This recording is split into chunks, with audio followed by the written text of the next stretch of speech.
नमस्कार, आप देख रहे हैं प्राइम टीवी और मैं हूं आपके साथ अनन्या मिश्रा। दक्षिण भारत में भाषा से शुरू हुआ विवाद अब परिसीमन पर आ चुका है।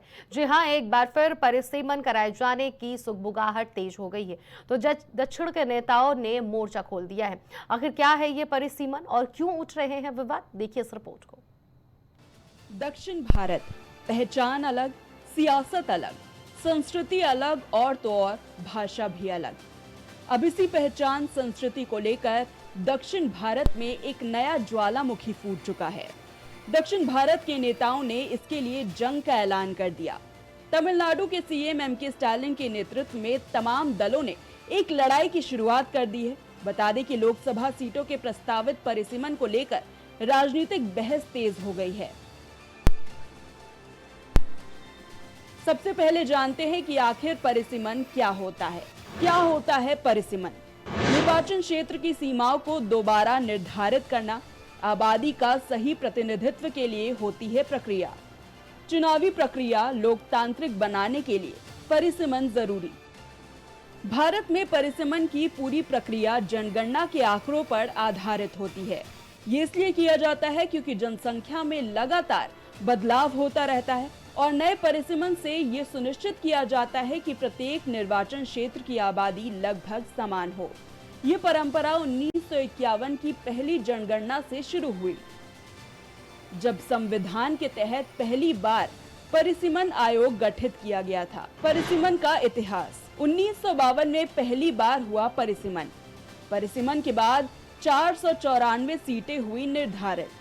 1963 में दूसरे परिसीमन के बाद लोकसभा में 522 सीट। 1973 में तीसरी बार परिसीमन के बाद लोकसभा में 543 सीट। उस वक्त देश की जनसंख्या लगभग 55 से 60 करोड़ के बीच थी। तब 543 सीटें थी और अब देश की जनसंख्या 145 करोड़ के पास है। ऐसे में एक बार फिर परिसीमन होना है और इस परिसीमन से सबसे ज्यादा खतरा दक्षिण भारत पर ही मंडराता नजर आ रहा है।